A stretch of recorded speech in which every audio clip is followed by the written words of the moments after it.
Hello again, this is Dr. Owl. In this episode of Labcraft, I decided to do a video about the basics of redstone. So this video is kind of for all you Minecraft noobs who have no idea what redstone is, and hopefully in the future I'll start getting real redstone contraptions, making real redstone contraptions. So let's begin. What is redstone? Well, redstone in Minecraft is basically electricity. It's found in the ground by this thing called redstone ore, and it glows when you touch it. Yeah, kind of electric. When you mine it, you get redstone powder, which looks like this. In your inventory, it looks like that, and when you place it on the ground, you can make all shapes and stuff. It's basically wire to power stuff, so this lever powers redstone, and so if we flick the lever on, the redstone will get powered, and it can power objects such as redstone lamps. This is a very, very basic contraption, but then again, this is just an introduction to show you guys. Redstone torches, which look like this, power redstone by themselves, and they won't turn off, so they're another power source. Levers activate redstone. They can go on the floor and the wall, just like before. Now, there's a twist. Redstone can only travel a certain amount of blocks. As you can see, even though this redstone wire is connected to this redstone lamp, it won't activate it, because the redstone signal is bright at first, but then it gets weaker and weaker and weaker until it eventually stops. A way to solve this problem is called by the redstone repeater. This is basically a signal refresher. So if we put one here, and then we click it, it'll power the lamp. Now this is because when the signal hits the end of the repeater and comes out, it's like a whole fresh new start of a signal, so it has the amount of blocks it has to get to the finish, which I think is 15 blocks until it runs out. Yeah. Redstone repeaters can also act as delayers. As you can see, when a signal goes through you can't really see it, but they actually have a slight delay. So right-clicking on redstone repeaters will make the delay longer. So if I set it to full length and click it, there's a very long delay between each one. So if we put lots of redstone repeaters down, we can actually make clocks and stuff. So as you can see, it just goes over there and stops. Takes a while, very long delays. Using this technology, we can create circuits. Now this is an example of a redstone circuit. If I quickly flick it on and off, it'll just go round and round and round and on and off. And if we put some redstone here, it'll make this lamp flash. This is the basic method of flashing, or making stuff happen over and over again. Yeah, that was getting annoying. There are other ways to activate redstone, like pressure plates. Pressure plates, all you have to do is just stand on them, and it activates redstone. Buttons. Buttons act the same as levers, except that they go off automatically. Yeah, that's pretty much it. Right, let's head downstairs and get into some further redstone. Pistons are another redstone contraption. They push blocks. Or when you push the lever, they push and then retract when you turn it off. Let's have this piece of dirt here. We can if we put it in front of it, it won't do anything because it can't reach it. But if we put it in front of it, like directly in front of it, then it'll push the block and then move like that. So you can push multiple blocks, but there's a limit to how many blocks it can push. Sticky pistons are another form of pistons, except they have a very sticky surface to them.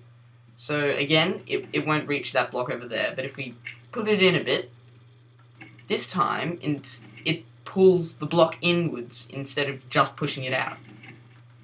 So yeah, that's a cool trick. If we put another block here, for instance, though, it'll only pull the dirt back because the dirt is stuck to the sticky piston. Moving on, something called tripwires. You have to have two tripwire hooks on one end of each other and place some string in the middle, and it will create a tripwire.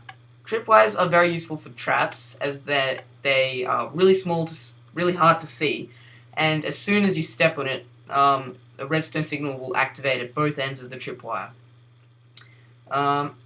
Yeah, so watch out for them. Hopper is a special block which moves stuff into containers. So let's just say we chuck some dirt in, and maybe some of the redstone equipment. It falls into the funnel, and then loads into the chest. As you can see, the stuff's there. We can actually right-click in the hopper and put it in, and it'll load. So let's just say we have a lot of dirt. Put them in. There's a limit to how fast it can go. So as you can see, it's slowly going into the chest, and you can see in the chest that it's slowly loading.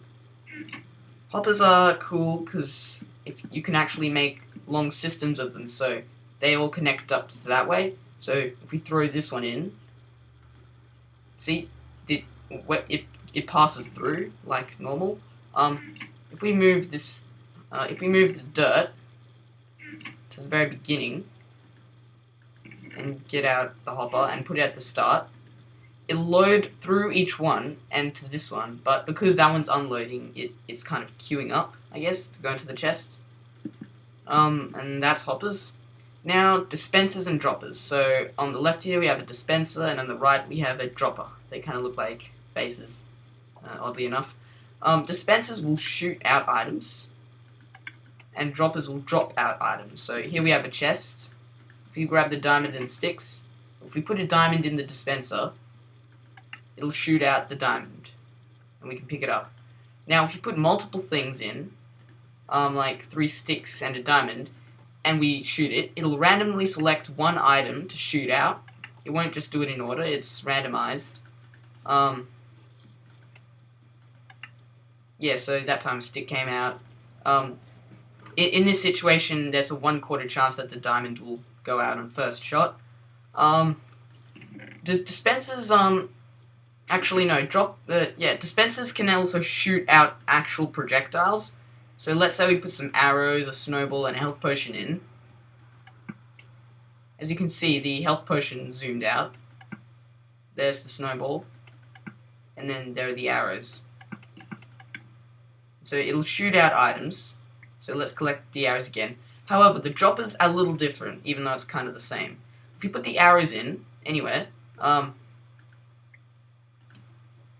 we shoot it, instead of shooting the actual arrow projectile, it'll just drop it out as an item.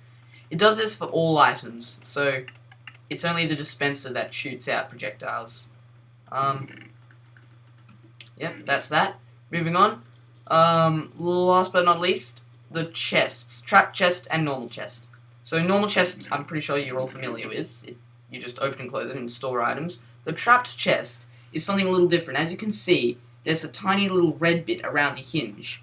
And this is because if you open it, it'll actually output a redstone signal. So I have a light here showing that the signal's there, and as you can see it's on. When I close the chest, it's off. So you can make deadly TNT traps with this menacing trick. Yeah. Yeah, so that's about it. Those are the basics of redstone. You can watch other videos to find out more complicated ways of making redstone contraptions, but from now on I think I'm just going to build real life sort of redstone stuff in my lab. Yeah, well, thank you for watching. Have a nice day. Al out.